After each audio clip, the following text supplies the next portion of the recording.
Hey, hurry up and get dinner ready. And you haven't done the laundry either. Xander, I'm on my way home from work right now. I told you I had to stay late because of overtime, remember? Don't give me excuses. You weren't even home when I got back from work. You're failing as a wife. I've already told you if you don't shape up, I'm going to divorce you. Even if you say that. Don't start making excuses again. I'm working too, you know. It would be nice if you considered splitting the household chores. I told you to stop with the excuses. I'm sorry.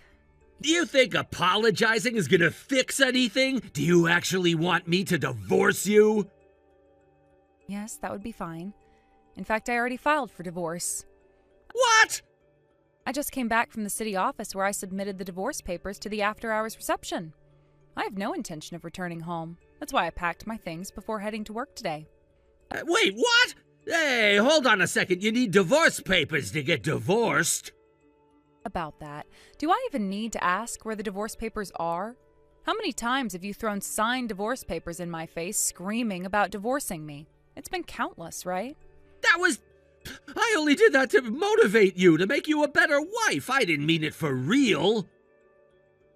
Well, looking at the massive stack of divorce papers you've shoved at me over the years, anyone would think you were pretty serious about it. It's a little hard to see it any other way. But I told you it wasn't like that. Anyway, the papers have been submitted and we are now officially no longer married. As for the things I left behind at your place, I don't need them anymore. Feel free to throw them away. You even moved your stuff out already? Damn it, I'm gonna sue you for damages. How about that? Huh? Do you know how much I'll make you pay in compensation? Hundreds, maybe. If we're talking about compensation, you'll probably be hearing from my lawyer soon. Please look forward to it. What? Why the lawyer? Well then, goodbye.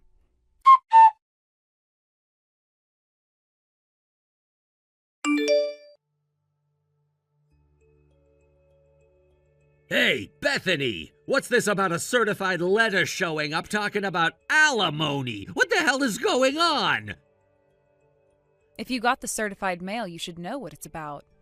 I didn't do anything that'd make me owe you alimony. This is insane! Have you actually read the documents I sent you? Something about me cheating, right? That's nonsense. You've got no proof, so stop trying to scare me. You're just doing this because you're panicking over how you'll get by now that we're divorced and you want a lump sum. Well, I'm not falling for it. You can forget it.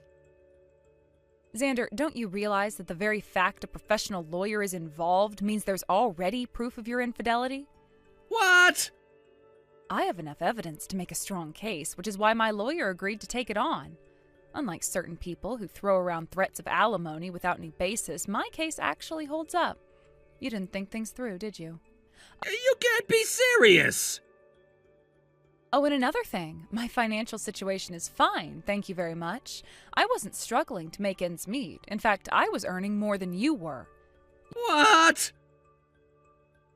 Yep. So no, I don't need your money to survive. But I do expect you to pay the alimony that you owe, and let me be clear, I will only accept a lump sum payment. No installments or dragging it out.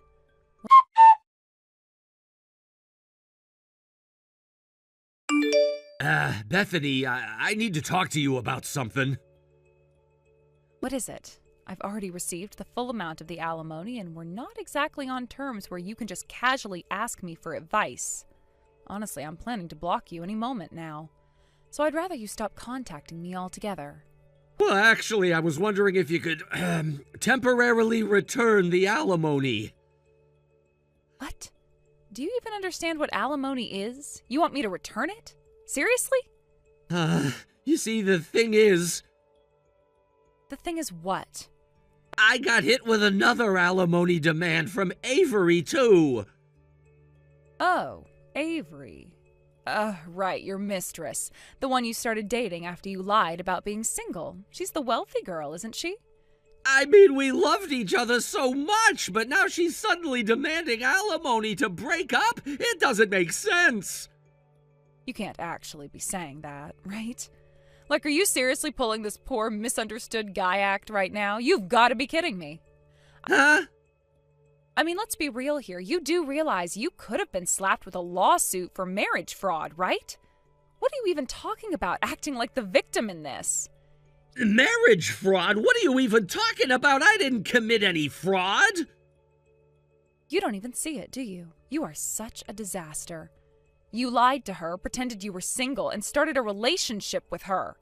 If money or any kind of marriage arrangement has gotten involved, this would have been a whole different legal mess. You should be thankful you're only dealing with alimony. Are you serious? But how? How did Avery even find out that I was married? I mean, right after I paid you the alimony, she hit me with her own demand out of nowhere. This is crazy. I'm almost out of money, and now I don't even know if I'll have enough to cover my living expenses.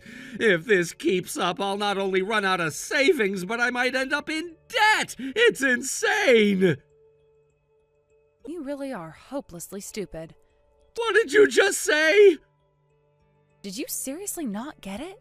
Did it never cross your mind that maybe, just maybe, Avery and I coordinated this? That we were in contact? What? You didn't even consider that, huh? Of course not. Well, let me fill you in on something you seem to have missed. The reason I found out about your affair with Avery in the first place was because her parents reached out to me. Her parents? Wait, what do they have to do with this? Yeah, it turns out that when you're dating the daughter of a prominent, wealthy family, they tend to do their homework. It's not like they're just going to let anyone date their daughter. So they dug into your background and found out that, surprise, you were married.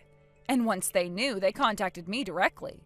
They told me everything, with proof, by the way. They even said, your husband is cheating on you and pretending to be single. He's deceiving our daughter. They had all the receipts, Xander. Wait, what? Are you telling me her parents got involved in this too? Of course they did. She's their daughter. They care about her. They were the ones who did the digging and figured out the truth. They weren't about to let their little girl get played by a two-timing jerk like you. And once they knew, they made sure I knew too, with every single detail laid out clearly. I can't believe this! So that's how all this happened? Yep. They reached out to me first, and then they let Avery in on the truth once they knew I was taking action. The reason her alimony demand came after mine was just because they prioritized making sure I was okay first. Honestly, I think they were being pretty considerate. So you're telling me I got double-teamed by you and Avery's family? Exactly, and I'm sure if things had gone a little differently, if they hadn't found out when they did, you'd be facing much worse than just alimony payments from both sides. This is unbelievable! It's actually completely believable. You dug your own grave, Xander. Now you get to lie in it. But what am I supposed to do now? I'm completely screwed. I don't have enough to pay Avery's alimony on top of everything else. I'm running out of options here. Well, that sounds like your problem now. I've done my part, and frankly, I couldn't care less what happens to you. You're the one who created this mess, so you're the one who has to deal with the consequences. Good luck with that. You're going to need it. Bethany, please, isn't there anything you can do to help me out? Just this once? Not a chance. You made your bed, and now you're going to sleep in it. Have a nice life.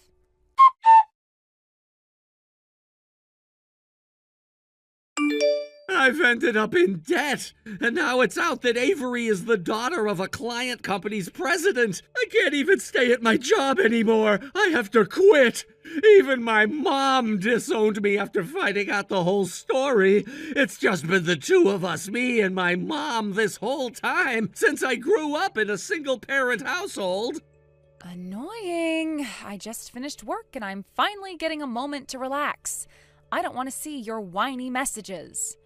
Actually, scratch that. I don't want any messages from you ever. But I was thinking of watching your behavior for a bit before blocking you, but you know what? Forget it. You're irritating, and honestly, you're just a hassle to deal with. I'm worried about my mom. I care about her. What? You and my mom used to get along, right? That's why I want to ask for your advice. Advice, huh? My dad passed away when I was 22, and all my grandparents are gone too. If my mom disowns me, she'll be all alone. It'll be just her from now on, living in loneliness. Hold on, did your mom disown you without telling you anything? Huh? What do you mean? Well, your mom, she got married to a man she's been dating for the last 3 years. He's the same age as her. What? What are you trying to say? Calm down. Jeez, it's not that hard to type married, is it? Wait, married? My mom is married? What do you mean? Yeah, she got married. And since you clearly don't know, your mom's already planning for the future. Once she retires, she and her husband are moving into a retirement home together. They've already started preparing for that life. They've already decided all that? And wait, why do you know all this? I'm her son. She never told me anything. Well, she and I had plenty of conversations about love and relationships, woman-to-woman stuff. She probably told me first because of that, but you? She probably didn't get a chance to tell you because right when she was going to, she found out what you'd done. What I done? Let's see, you betrayed me, your wife, by cheating, and then you lied to your mistress, Avery, and told her you were single. When your mom found out about all this, she was absolutely devastated. She cried, apologized to me and Avery over and over again. Mom cried? Yeah, your mom's new boyfriend, her husband, was really concerned about her and tried his best to cheer her up. They ended up rushing their wedding because of the emotional toll it all took on her. So, am I the only one left alone in all of this?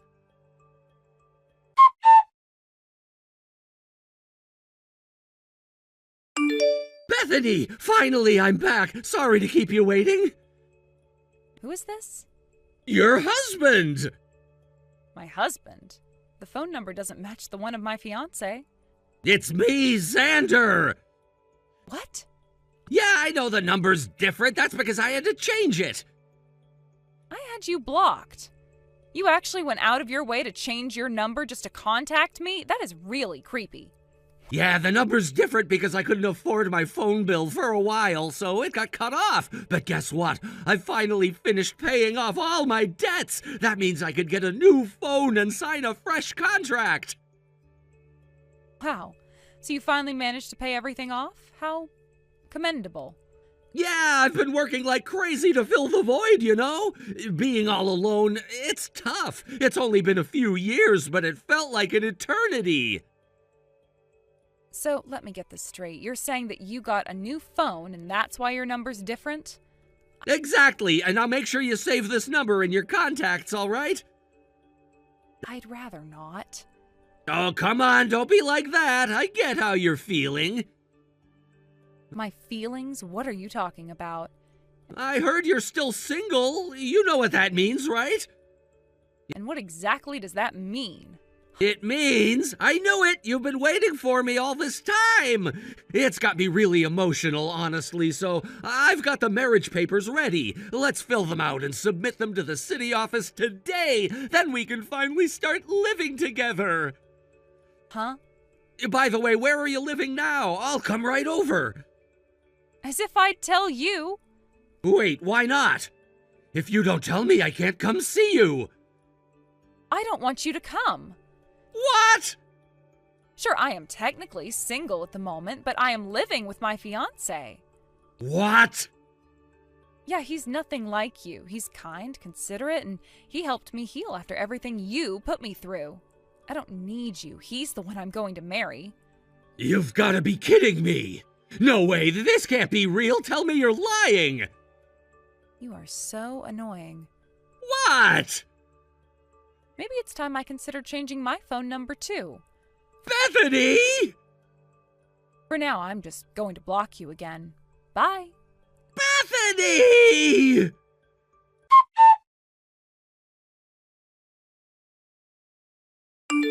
Several years have passed since all that chaos unfolded, and just when I thought I had completely left that part of my life behind, something absolutely absurd happened.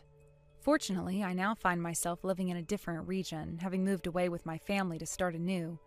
We've settled into a completely new area where we have no previous connections, so I don't have to worry about anyone from my past unexpectedly showing up at my doorstep. This gives me a great sense of relief, knowing that I've severed all ties to that old life filled with drama and heartache. As time passed, I assumed that my ex-husband Xander had finally given up on trying to rekindle our relationship. After everything that happened between us, it seemed evident there was no point in pursuing a reconciliation, especially considering the mess he had created. I thought I wouldn't hear about him again after I moved away, but, of course, it seems that drama follows him like a shadow. Now there's an unexpected twist in his chaotic saga. It turns out that after he realized getting back together with me was hopeless, he set his sights on Avery, the woman he cheated on me with. One might assume that after everything he put me through, he would learn from his mistakes and find a sensible way to move on. But no, Xander doesn't do sensible. Instead, he decided to pay an unannounced visit to Avery's residence, which happens to be a high-end apartment tower, a place with impressive security features. You would think that gaining access to such a location would be challenging, especially for someone with no legitimate business being there, but somehow Xander, in his usual reckless fashion, managed to bypass all security measures. I can only guess how he managed to pull that off. Maybe he sweet-talked the security personnel, or perhaps he simply got lucky. Regardless, he found his way to what he believed was Avery's apartment, and there he made an absolute fool of himself by professing his love for her. But instead of finding Avery waiting for him, he was met with a different reality. Avery had already moved out. When the door finally opened, the person who greeted him wasn't the woman he was desperately seeking, but a small, unassuming man who had no idea what was going on. This new tenant had probably been enjoying a quiet day at home when Xander's antics interrupted his peace. Instead of stepping back and realizing that Avery had moved on, both physically and emotionally, Xander jumped to the ludicrous conclusion that this man must be Avery's new boyfriend. Fueled by jealousy and desperation, he lost all sense of control. He didn't just confront this stranger, he exploded in a fit of rage, yelling and causing a huge commotion in the hallway. His irrational behavior escalated quickly, resulting in him attacking not just the man, but also the apartment itself. In his blind fury, he destroyed several pieces of valuable furniture and exquisite decor, some of which were worth hundreds of thousands of dollars. By the time the building security team finally responded, it was too late. The damage had already been done. They escorted Xander out of the building, but not without serious repercussions. The new resident was not going to let this incident slide without taking action. He pressed charges, and on top of that, Xander faced a hefty bill for all the destruction he had caused. The cost of repair and compensation mounted up to a staggering amount, one that was far beyond Xander's financial capabilities. And just like that, Xander found himself falling back into the dark pit of debt that he had only recently managed to escape. After putting in so much effort to pay off his previous obligations, he was right back at square one, now burdened with even more loans and financial troubles than before. His reckless attempt to win Avery back had not only failed spectacularly, but it also landed him in a far worse situation than he had been in during our tumultuous marriage. As for Avery, well, she likely never even found out about Xander's ridiculous outburst. She had already moved on, both in terms of her physical location and her emotional state. I can only imagine that she's now living her best life, far away from all the chaos that Xander tried to drag her into. And me? I'm grateful to be distanced from that entire mess. It feels like I'm watching a poorly scripted drama unfold from a safe distance, utterly astonished that I was once part of the same narrative. Honestly, Xander's downfall is a never-ending cycle of his own making. He has yet to learn how to take responsibility for his actions. Instead, he continues to shift the blame onto others, dragging everyone else down with him in the process. But at some point, you have to realize that your choices have consequences, and those consequences don't simply vanish because you wish them to. It's a tough lesson that Xander has failed to grasp, and from the looks of it, he will keep repeating the same mistakes until he finally does. For me, I've found happiness and stability in my new life. Moving away was undoubtedly one of the best decisions I have ever made, and I feel liberated having all that drama behind me. I found peace in my new environment, where Xander's presence is nothing more than a fading memory. His rage and desperation can no longer reach me, and that's a liberating feeling. In the end, I don't feel pity for Xander. After all he put me through and all the turmoil he created for others, this kind of outcome seemed inevitable.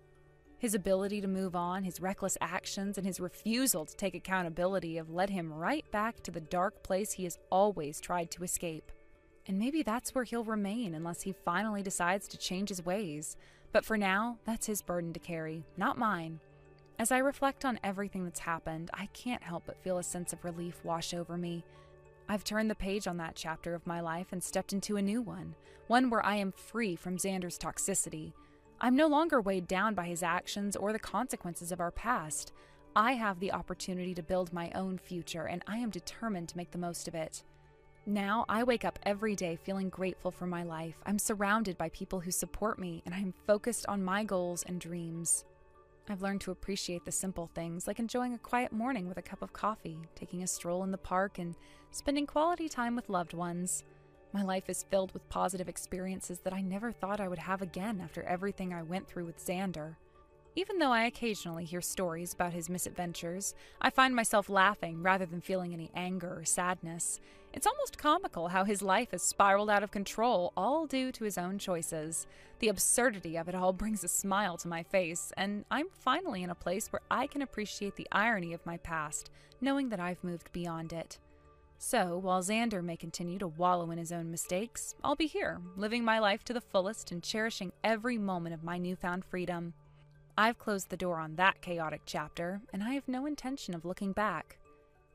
What on earth is going on here? Wandering around during the day again? As your husband's mother, I am appalled. You're a wife, yet you don't even attempt to take care of the household. Every single day, all you do is waste your husband's hard-earned money. To make matters worse, you're already at a disadvantage in terms of first impressions, considering that you are 5 years older than David. Seriously, why don't you take some time to do the housework?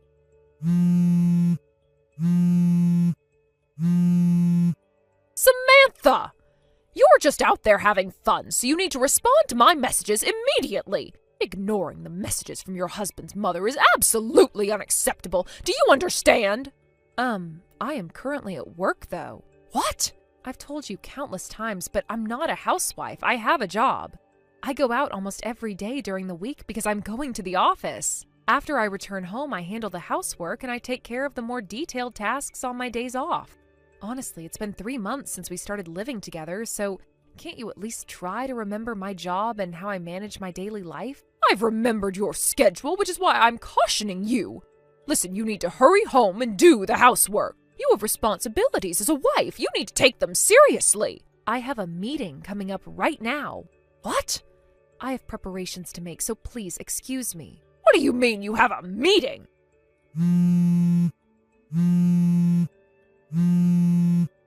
There is absolutely no way you have a meeting when you're not even working. Samantha! This is getting out of hand. Enough already. It's incredibly frustrating to see you neglecting your duties. Do you have any idea how hard David works to support this household? And yet here you are, spending your days frolicking around instead of taking care of the responsibilities that come with being a wife. If you spent even half the time on household chores that you do gallivanting around town, this home would be in much better shape. How can you expect to earn my respect when you won't even acknowledge the importance of your role? It's infuriating. You need to understand that a marriage involves mutual responsibilities, and right now, you're failing miserably in yours. You say you're busy with work, but do you really think that justifies your behavior? You need to prioritize this family and your duties at home. You may be busy, but that's no excuse for neglecting the home you share with my son. We expect you to be a partner, not just someone who's living here without contributing anything meaningful. Can't you see how your actions are affecting everyone around you? You must change your attitude, or I assure you, this will lead to major problems in your marriage. I really hope you reflect on this and take it seriously. We want to see you as a responsible member of this family, not someone who's constantly evading their duties. So please, Samantha, think about how your actions are perceived and what needs to be done moving forward.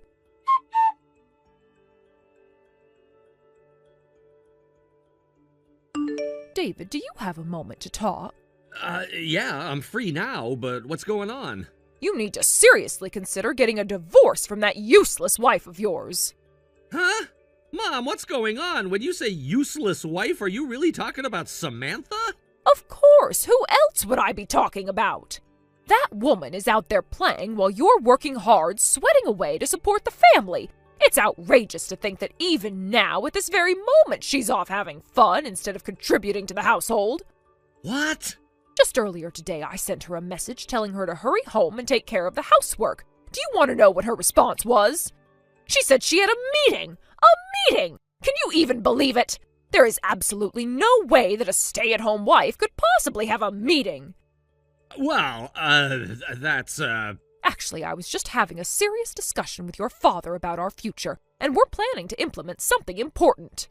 Implement something? What do you mean by that? Now that's a surprise for you. All you have to do is follow our instructions, so don't worry. Oh, and by the way, you might want to consider getting back to work soon. Good luck with that. Oh, okay.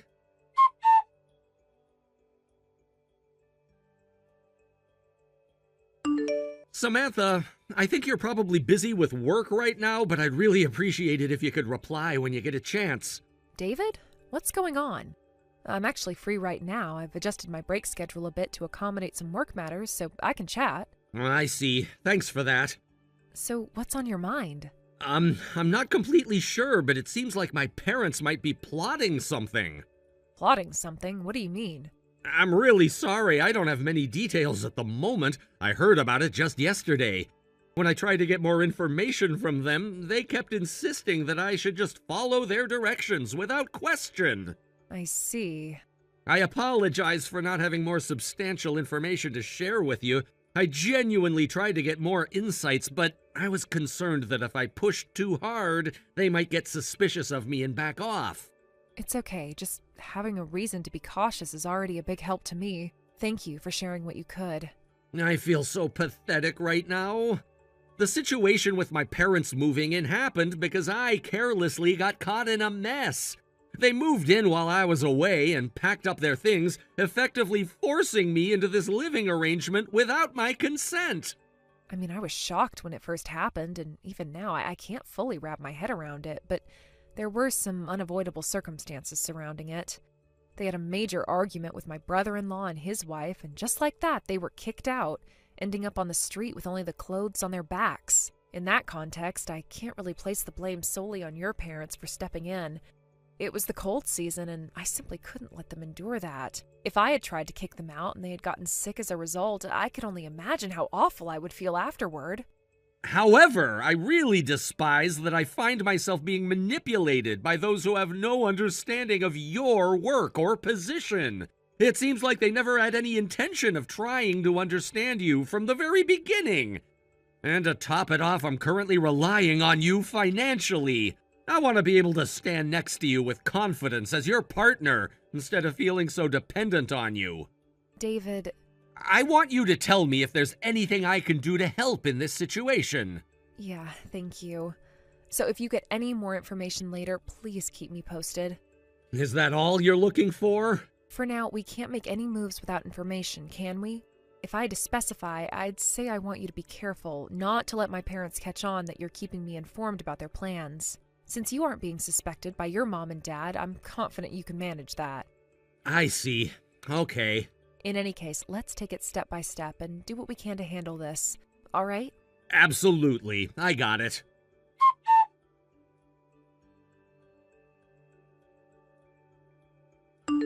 David, could you do me a quick favor? Sure, what do you need? I need you to go to the A real estate office in front of S Station. Why a real estate office? Don't worry, I've already made arrangements. If you introduce yourself at the reception, they should be able to assist you right away. Okay, I understand, but it might take me some time since I need to finish my current tasks first. That's fine, as long as you can go in at some point, it will be okay. Just remember to let them know who you are when you arrive, and they'll know exactly what to do. All right, I'll make sure to mention your name when I get there. I'll do my best to wrap things up quickly. Thank you so much, David. I really appreciate it. You're welcome. I'll get it done as soon as I can.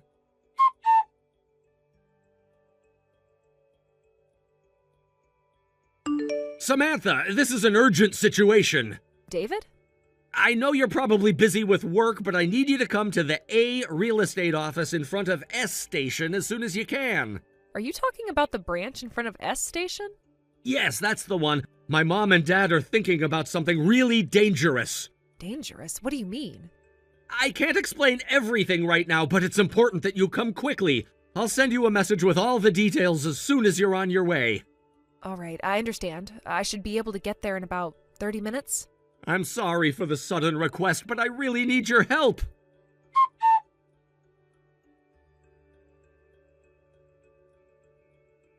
Samantha, thank you for coming earlier. I really appreciate it. No problem at all. Actually, I think it ended up helping us push our plan forward, right? Well, yeah, that's true. I guess it did help a bit. Okay, I'm going to get back to work now. Let's stick to the plan from here on out. Got it.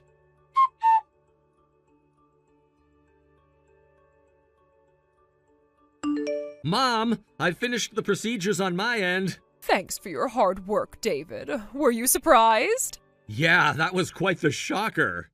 I know, right? Originally, my plan was to complete the paperwork just with Dad and then let you know afterward as a surprise. But they told me that any contract-related documents require the person's consent, so I had to inform you. That makes sense. It's important to avoid any legal issues. If you didn't follow the rules, it could lead to serious trouble. Oh no, is that true? I'm glad we found out in advance. By the way, I'll arrange for the moving company for the big day as well. Oh, really? I have a friend in the moving business, so I think I can get a good deal. Well, in that case, should I leave it to you? Definitely. I've got this covered, so you don't have to worry about a thing. Thanks, David. Oh, I feel so relieved knowing you're handling it. I knew I could count on you. Of course. I'll make sure everything goes smoothly. All right, let's keep everything on track, and if there's anything else you need from me, just let me know. Absolutely. I'll keep you updated.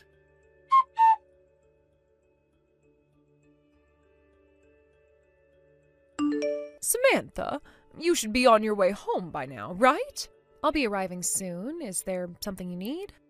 Well, even when you get back, you won't be able to get inside. That's because I've already terminated the lease on that house. What? David took care of all the paperwork for me. What exactly are you trying to say?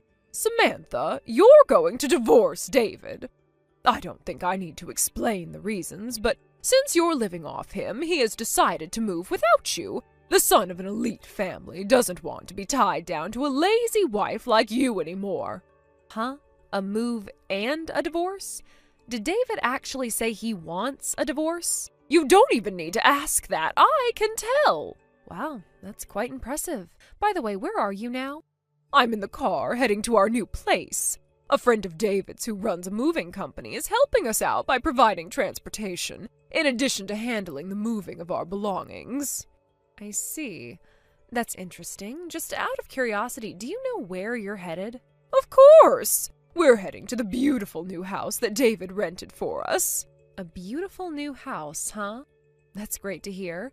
So does that mean you're returning your husband who earns $1 a day?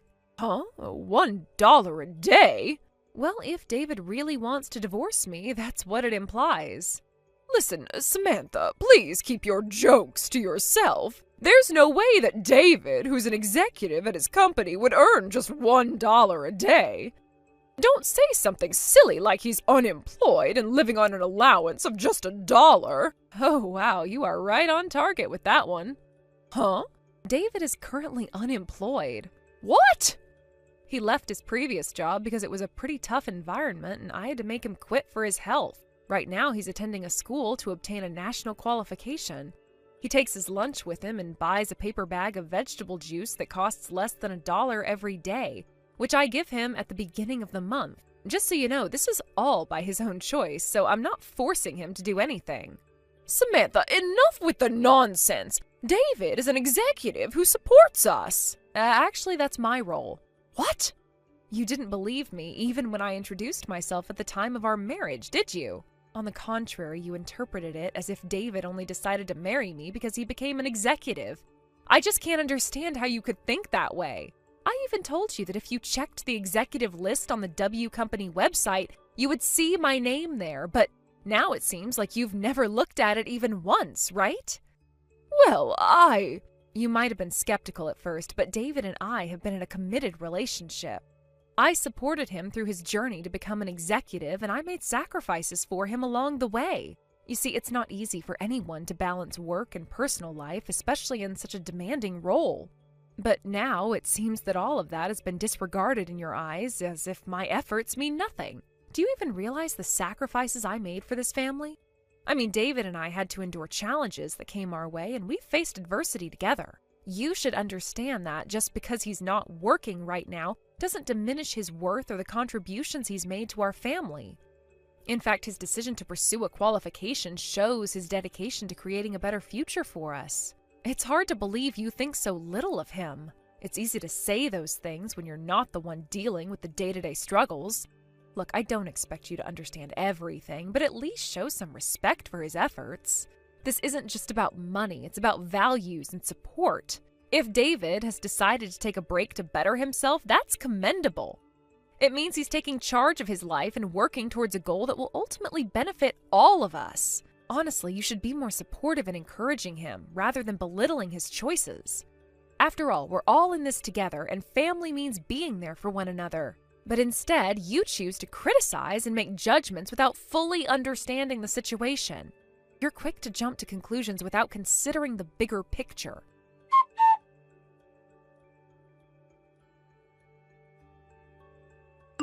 So, it really was there. You're the executive director of W Company? By the way, my maternal grandfather is the president of the company. Huh? So then, does that mean the living expenses, since we started cohabitating, weren't actually paid by David? Yes, that's correct. I've been covering all the costs, including those for your unemployed father-in-law and yourself. Wait a minute. So about that luxury apartment rental agreement that I asked David to handle? Regarding that, just before the contract was finalized, he called me in to discuss the situation, and we decided to forego the luxury apartment contract in favor of renting a different apartment. What? A different one? I'm talking about the new place where David and I will be living. What? What are you talking about? David was supposed to move in with us. David is traveling separately in his own car, isn't he? Yes, he should be following us closely. Wait, he's not here? What? We're on the highway. The luxury apartment we were going to contract is supposed to be in the same state. You just realized that now, huh? What is going on here? Right now the vehicle you're in is a black minivan, isn't it? Yes, but... That vehicle belongs to a civil engineering company called Oniwa Group. Oniwa Group? I feel like I've heard of that. Please inform your father-in-law as well. Both of you will be moving into the company housing provided by Oniwa Group. What? Your father-in-law's brother, your brother-in-law, will be living right next door. My brother-in-law? I thought I recognized the name Oniwa Group. It turns out it was your brother-in-law's workplace. He's actually an uncle to David, but I've heard that in his younger days he was quite the wild one. Thanks to the excellent employee training at Oniwa Group, he's transformed from being a rowdy troublemaker known for causing injuries during his antics into a well-respected, charismatic figure who is loved by his subordinates. That's not just charismatic, it's annoying! I can't believe I have to live near someone like that and, on top of it all, work in the same place! But it's a good thing. It's not good! Well, you don't have anywhere else to stay, do you? Isn't it better than wandering the streets unemployed? That's true, but if we cohabitate in your new place... Oh, absolutely not. What? Then I'll be here waiting for David to arrive while I start meditating. Wait! Excuse me. Samantha, wait!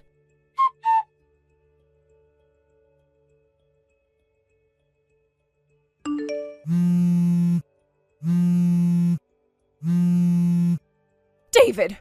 Hey, respond to me! You're not really heading over to Samantha's place, are you?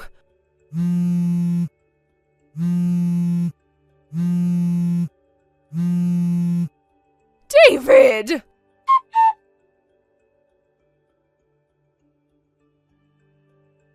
The husband was raised as the only son among two male siblings, a circumstance that inevitably shaped his upbringing in significant ways.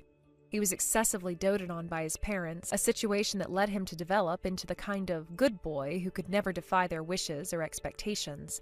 This environment fostered a sense of obligation within him, creating a long-standing bond with his parents that began to feel more like a curse than a blessing. The expectations they placed upon him were immense, and he felt a constant pressure to maintain the image of the perfect son. This deeply ingrained sense of duty, cultivated over many years, created the sort of emotional bondage that seemed to overshadow every aspect of his life. It wasn't until he encountered me, a representative from a business partner, that he began to see things differently. The reality of his situation was slowly dawning upon him, and our meeting marked a pivotal moment in his life, leading us to where we are now in this complicated yet hopeful journey of self-discovery. After years of living under the suffocating weight of his parents' expectations, David has finally reached a turning point in his life. The moment of liberation that he has longed for has finally arrived. He successfully obtained a national qualification, an achievement that many would consider significant and indicative of a promising future. Since then, he's been diligently working at his new job, a role that not only challenges him, but also empowers him to explore his potential and capabilities in ways he had never imagined.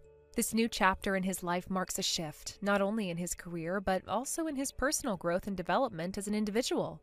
However, with the arrival of this new job comes the inevitable challenge of dealing with his in-laws, who are an ever-present source of concern. They embody the kind of overbearing parental figures that can easily undermine one's self-esteem and autonomy. I can vividly recall a recent incident that encapsulated the essence of this issue perfectly. Picture this: a luxury black van, sleek and imposing, pulls up with a sense of urgency and authority. My heart raced as I felt an overwhelming wave of tension sweep over me, an anxiety that was palpable in the air. I felt compelled to confront them, boldly shouting for them to turn back right away. Despite my bravado, a glance around revealed that I was encircled by a group of remarkably strong employees, all of whom seemed to have muscles rippling beneath their shirts, casting an intimidating shadow over me. The sight of these imposing figures surrounding me made my heart drop. My confidence was quickly eroding under their scrutiny, and I felt incredibly vulnerable in that moment. At that moment, reality sank in. The gravity of my predicament was becoming clearer, and my initial bravado began to fade. Instead of feeling empowered by my outburst, I found myself flustered and overwhelmed, almost as if I was caught in a surreal nightmare. The realization of being cornered hit me hard, leading to a flurry of anxious thoughts. I was awash with embarrassment and a sense of defeat, shrinking into myself and letting out a soft sigh of resignation. I felt like I was facing a daunting mountain that seemed insurmountable, with no clear path forward. It took a moment, but it seemed that David and I were both beginning to comprehend the seriousness of our situation. Our precious bravado was fading away, replaced by a sobering understanding of our current circumstances. David's parents, who had always loomed large in his life, were finally making their presence felt in a way that was hard to ignore. Following the confrontation, they seemed to quiet down, and we could only hope that this marked a turning point in their approach. As we transitioned from that tense moment, we ultimately found ourselves entering company housing. The atmosphere was heavy with the weight of what had just transpired, yet there was an undercurrent of hope and resilience that began to bubble to the surface. In this new living arrangement, David was finally able to confront the very issues that had held him captive for so long. It was a time for reflection, growth, and ultimately, transformation. The combination of strict yet loving education that he was now receiving was crucial in helping him break free from the emotional chains that had bound him. It was clear that he was undergoing a transformation, albeit a painful one. He was gradually being molded into a more resilient version of himself, one that could stand tall against the pressures that had previously defined him. The idea of being toughened up was more than just a saying, it was becoming his reality. While he navigated this new chapter, it became evident that he was struggling, often brought to the brink of tears as he faced the harsh realities of life without the protective bubble of his parents. But this struggle was necessary. It was a trial by fire, a way to reshape his character and instill a sense of determination that had been lacking for so long. Each day was a test of his resolve, pushing him to dig deep and find the inner strength he never knew he had. It was a daunting challenge, but one that was essential for his personal growth. I could see the changes in him, not just in his demeanor, but also in the way he approached challenges. The man who once cowered in the shadow of his parents was slowly emerging from that shell, albeit with great effort. The journey was far from easy, but with every hurdle he faced, David was becoming a more complete person. Someone who could finally start to carve out his own identity and separate from his family. The education he was receiving was strict, designed to instill discipline and a sense of accountability. Yet there was an undeniable element of love woven through it all. It was this blend of rigor and affection that would eventually help him break free from the emotional chains that had bound him for years. The concept of tough love became a guiding principle in his transformation. David was learning that while it was important to have love and support, it was equally vital to understand the value of hard work and perseverance. As he began to embrace this newfound philosophy, I could sense a shift in his confidence. The once timid man was starting to stand a little taller, his shoulders squaring as he faced the world. No longer was he just the boy who did everything his parents wanted. He was becoming a man capable of making his own decisions and asserting his own will. With each passing day, he was building a foundation for a life that he could truly call his own. While the journey was still ongoing, I was optimistic about where it would lead him. David had already shown tremendous strength in his pursuit of independence, and I believed he would continue to do so. With the support of those around him and the gradual shedding of his old self, he would ultimately emerge as the man he was meant to be. Thank you for watching and listening. We hope you enjoyed the video. Don't forget to like this video and subscribe. Also, feel free to leave a comment about what you thought of the story. We look forward to seeing you at the next story. Payday is coming soon, right? About this month's remittance. Huh? This month, I'm going to raise the amount again. Wait a minute, Mom? Is this some kind of joke? If you raise the amount any higher, I won't be able to afford my own living expenses. What are you saying? It's only natural for children to send money to their parents. Yes, I understand that, and I'm still sending money, but can we talk about the amount? It's becoming unreasonable. By the way, is Dan still sending his remittance? Is it still the same amount, $1,500 every month? Of course, Dan is so successful, talented, and such a dutiful son. There's no way I'd burden him with more. Yeah, I shouldn't have asked. But listen, I can't increase it anymore. What? Like I said earlier, I really can't do it anymore. Even right now, I'm barely managing to make ends meet. If you push me further, I really won't be able to survive. Then just cut back on your expenses even more. It's as simple as that. If I cut back any more, I'll be living a life that's not even human. I'm barely living as it is, and you're asking me to scrape by even more?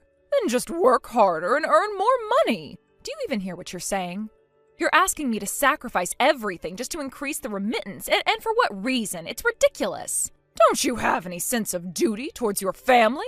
You left this house out of your selfishness, so it's only right that we decide the amount you send back. I left because I had no place in the house, not because I was being selfish. And let me remind you, I'm already sending you $3,500 every month. That's a huge amount. If you include Dan's contribution, it's a small fortune. Besides, isn't Dad receiving his pension starting this year, and didn't he get rehired after retirement? Well, yes, he's still working. So you're getting his pension, and he's still earning a salary, right? And on top of that, you're asking me to increase the remittance? It's just you and Dad at home now. What kind of extravagant life are you living that justifies asking for more? I'd really love to hear an explanation of where all this $3,500 is going.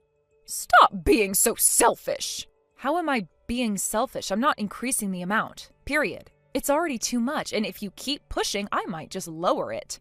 What? How dare you talk back to your own mother like this? Can't you listen to your parents? Look, even if you are my parents, there are limits to what I can agree to. Don't you understand that? I can't just do everything you ask for without question. All right, I have said my piece. Bye. Wait, Ruth, come back here.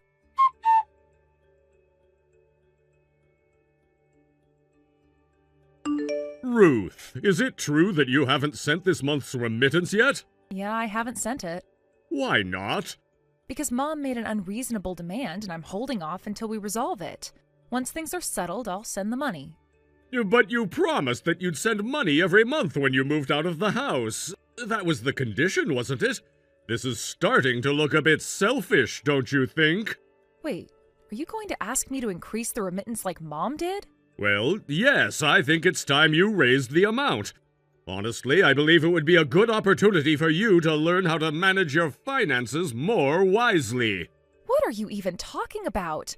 Look, Dan can afford to send $1,500 a month because he runs his own company and earns over $100,000 a year. But my situation is totally different from his. I told Mom the same thing. If you expect me to send more, I won't be able to cover my own living costs. I'm seriously begging you, cut me some slack. Ruth, what exactly do you do for a living? What do you mean by that?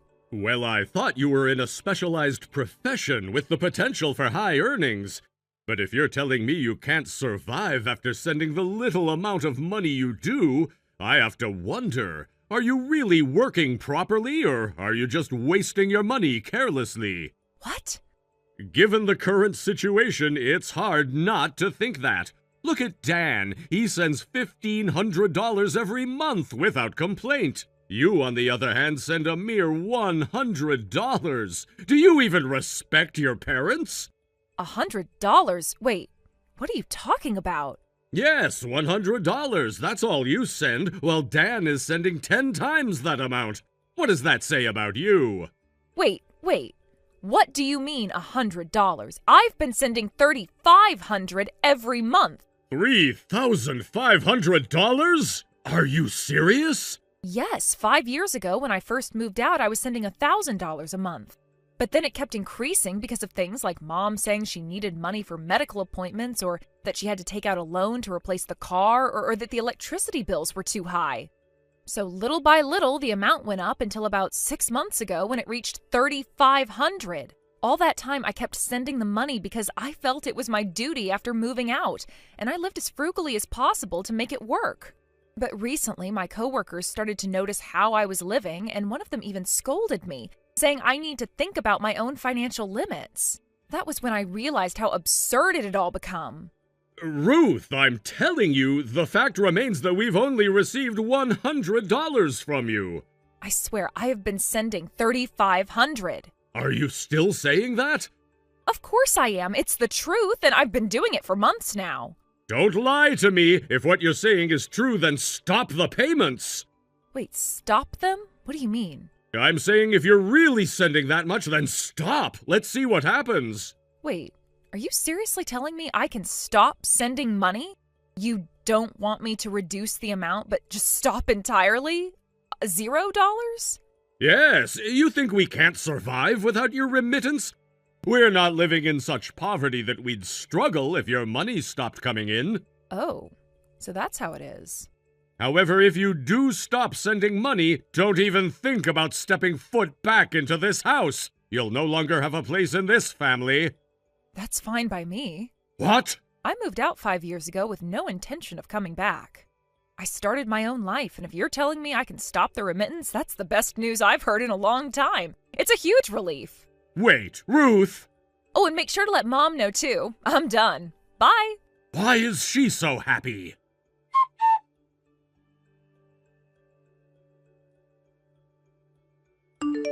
Ruth, hurry up and send the remittance. For now, I'm fine with the usual $3,500. Just make sure you transfer it today. Huh? I'm not sending any more remittances. What? You can't do that. I'm in the middle of dealing with so many bills. The payment deadlines are coming up fast. Like I said, I'm not sending any more money. Are you really going to break the promise you made when you left the house? If you don't start sending money again, I'll bring you back home. Excuse me? If you want to continue living on your own, then send the remittance right now. And from next month, I expect you to send $4,000. Wait, Mom, are you telling me not to come back home, or that you're going to force me to come back? Which is it exactly? I'm saying that if you stop sending money, I'll make you come back home. But Dad told me if you stop sending the remittance, we'll never let you set foot in this house again. What? He really said that? Yes, he told me that yesterday. So before you start giving me an ultimatum, how about you and Dad get on the same page?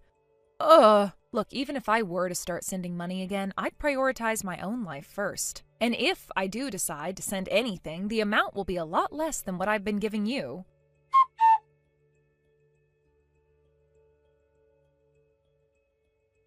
Hey, where are you? Oh, Carter, I thought you were at work today. I finished early because of some maintenance at the office building. Oh, I see. So where are you now? I'm just out shopping a bit. Come home without buying anything. I just checked the mailbox and we received a collection notice. What? A collection notice? Are you in debt? Yes, but it's not what you think. I didn't mean for this to happen. I've been trying to manage my finances. This is serious. How could you let it get to this point? You need to explain what's going on right now.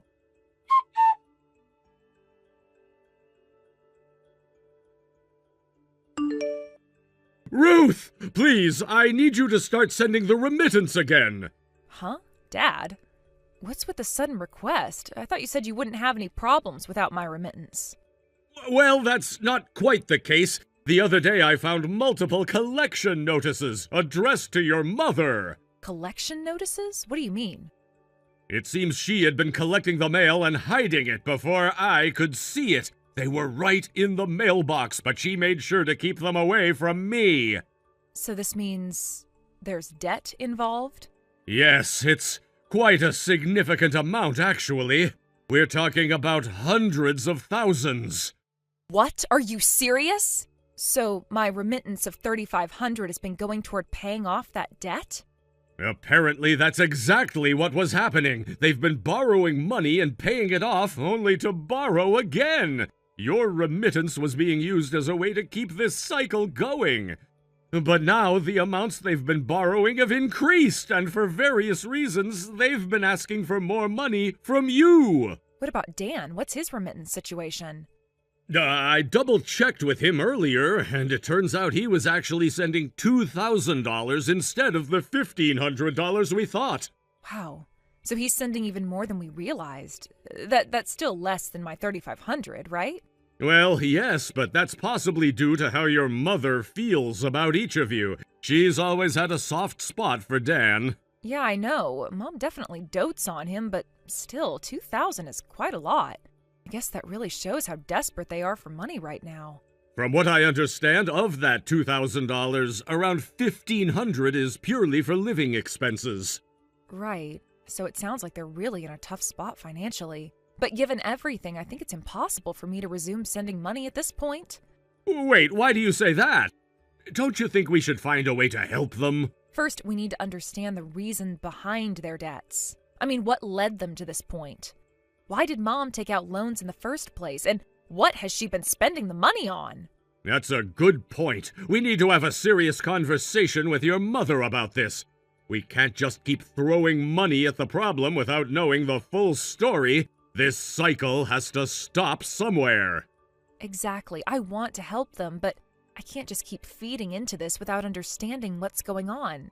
I also have my own finances to manage. Right. And you should not be put in a position where you're sacrificing your stability for theirs. We need a plan. Yes, we definitely need to get to the bottom of this. Once we talk to Mom, we can figure out what's truly needed and how to move forward from here.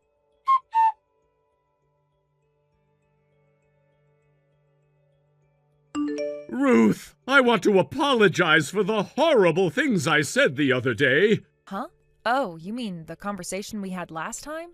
Yes, I know this sounds like an excuse, but I genuinely had no idea about your mother's debt. I had completely entrusted her with managing the household finances. I was led to believe that your remittance was only $100 and that Dan was sending $1,500. I took that at face value without questioning it. Then one day I happened to overhear your mother mumbling about the remittances, and without fully understanding the situation, I ended up complaining to you. Okay, Dad, I appreciate your honesty. It's good to know you weren't fully aware of everything. I truly am sorry for how I reacted. Thank you for saying that. Now, do you have any idea what caused her debt? I've always thought she was a bit careless with money, but I never imagined it was serious enough to accumulate debt. What could have happened? Well, it turns out she got really into hosting. Hosting? You mean like she's been spending money on that? Yes, apparently. From what I've gathered, she was doing more than just socializing. It seems she got heavily involved in that lifestyle. Oh my God. I truly believe this is going to lead to a divorce. Yeah, I can see that. It's definitely a complicated situation. But Dad, how do you even handle something like that? A mother over 60 getting into debt from hosting? It's just so hard to process. I know, it's rough, and honestly, it's painful to think about. I never thought we'd be in this situation. I've always believed we could get through anything as a family, but now it's like everything is unraveling.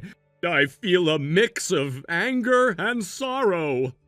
I get it. This is beyond just a financial issue. It's about trust and family. I can't believe she would put herself in this position at her age. It's just heartbreaking. Exactly. It's not just about the money, it's about how it affects our family and her health. I worry about what this means for her future. How could she be so reckless? It sounds like she was trying to fill some kind of void in her life, but she ended up making things worse. I mean, is this really the path she wanted to go down? It just seems so out of character for her. I know, right? It makes me wonder what she's been feeling or if she's going through something we didn't see. Maybe she's been feeling lonely or unfulfilled. Whatever the reason, it's clear she needs help, and we need to address this together. Yes, we definitely need to have a serious discussion with her. I'm not sure how she'll react, but we need to confront this issue head on. It can't go on like this. Agreed. Let's try to figure out a way to support her, but also make sure she understands the gravity of the situation. We can't just let this spiral further out of control.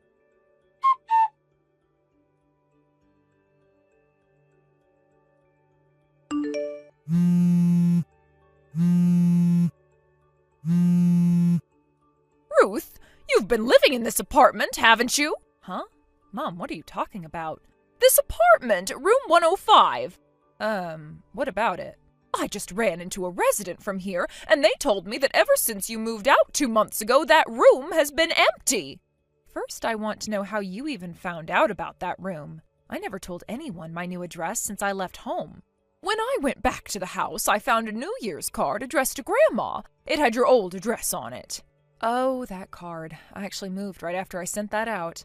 I plan to send Grandma a moving notice once I get settled in. Why would you choose to move out at this time? I was able to move to a more secure place because I no longer need to send remittances. It seemed like the right decision. So you came all the way here for what? That must have taken at least 2.5 hours on the fastest bus from your house. I got divorced from your father. Right after that, I returned home. But when Grandma found out the reason for the divorce, she declared that she never wanted to see me again. I heard your father went to Dan's place, and as for that host boyfriend of mine, well, he dumped me. Wait, are you saying you have no choice but to come live with me? I mean, what else am I supposed to do? I don't have any other options. No way, you're joking, right? Why would you think that? I already know why you got divorced. What do you mean? Who told you?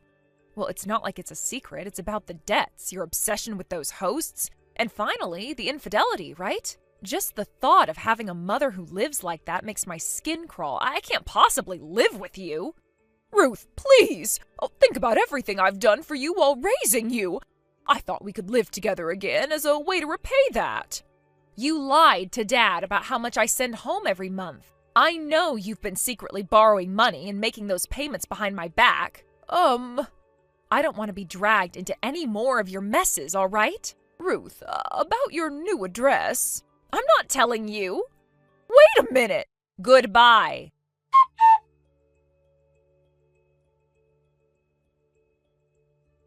What on earth is she thinking? I truly cannot understand my mother's thought process. To be honest, I don't even want to understand it. After all, she failed to come to me for help, and now, because of that, she really has no place to go. For several days, she's been wandering around the nearby park, seemingly lost and without direction. While I was searching for her, I was approached by a group who had apparently been looking for her too. Before I knew it, they took me along with them, and I felt an odd sense of connection with these strangers, united by our concern for someone who had once been a central figure in my life. The days turned into an agonizing blur as I tried to piece together my mother's whereabouts. I could picture her in the park, sitting on a bench, staring off into the distance, seemingly lost in thought. I imagined her mind racing with all the burdens she carried. Is she reminiscing about better times or contemplating her next move? It's troubling to consider that her situation could spiral even further into despair. I remember the times when she was a vibrant part of my life, full of laughter and warmth. Those memories felt like a distant dream now.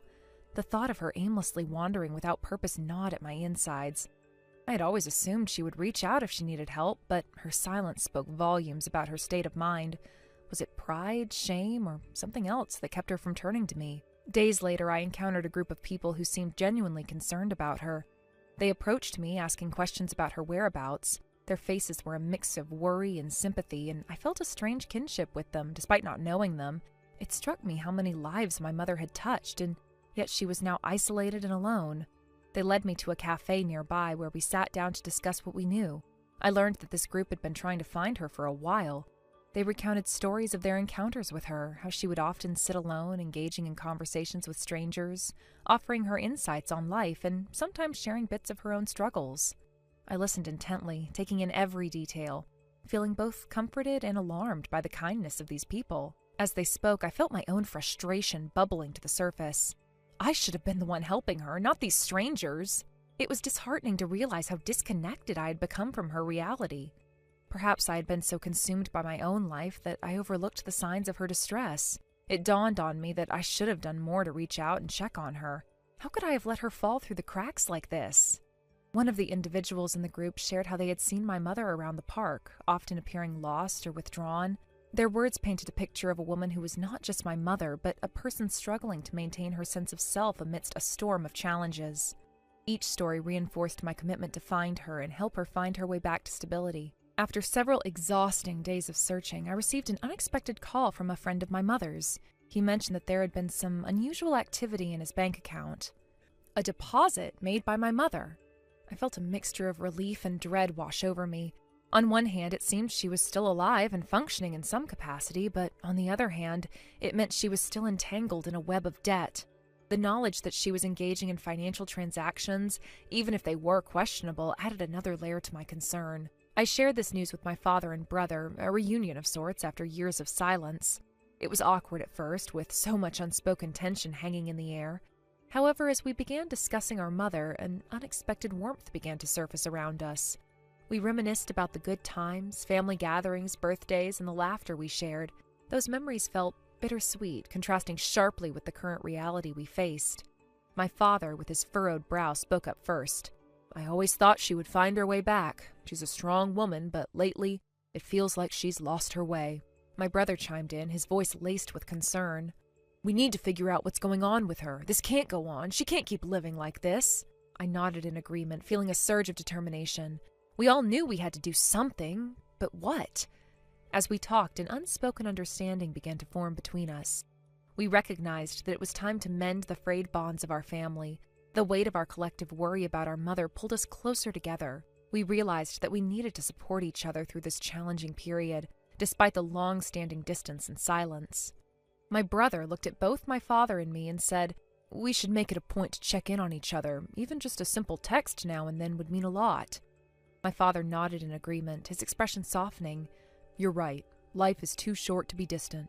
We need to look out for each other, especially now." With that renewed commitment, we made a pact to stay in touch. It felt like a weight had been lifted off my shoulders. We were no longer alone in this struggle. The tension that had once filled the room gradually dissipated, replaced by a shared sense of purpose. Dan, who had been quietly listening to our conversation, chimed in with a brilliant idea. "Why don't we create a family group chat? It'll be a fun way to share updates and keep each other in the loop." His suggestion sparked a sense of excitement among us. It felt like a fresh start, a small yet significant step towards reestablishing our family ties.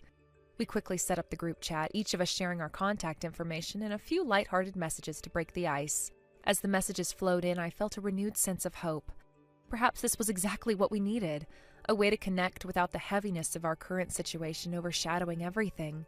We could share photos, jokes, and everyday moments, creating new memories even amidst the chaos. I left the meeting with my father and brother feeling lighter. Despite the gravity of our mother's circumstances, I had hope that we could find a way to support her together. I realized that family didn't have to be perfect, it just had to be there for one another in times of need. In the following weeks, we kept the group chat active, sharing snippets of our lives and encouraging one another to stay connected. I felt a sense of belonging that I hadn't experienced in a long time. Even though my mother remained elusive, I took comfort in the knowledge that I was not alone in the struggle. Then one day I received a message from my brother. He had managed to track down one of our mother's acquaintances. "I spoke with someone who said they saw her last week," he wrote. They said she seemed okay, just a bit withdrawn. It's not much, but it's something. I felt a surge of hope. It was reassuring to know that she was alive and, at least outwardly, appeared to be fine. But my heart still ached for her. I couldn't shake the feeling that she was in over her head, struggling with demons we couldn't see. As the weeks turned into months, our family dynamics began to shift. We made an effort to reconnect, sharing not just our concerns about our mother, but also celebrating the milestones in our lives. Birthdays and anniversaries became occasions for us to come together, even if virtually. Thank you for watching and listening. We hope you enjoyed the video. Don't forget to like this video and subscribe. Also, feel free to leave a comment about what you thought of the story. We look forward to seeing you at the next story. Thank you for watching. Please subscribe and hit the like button. See you next time.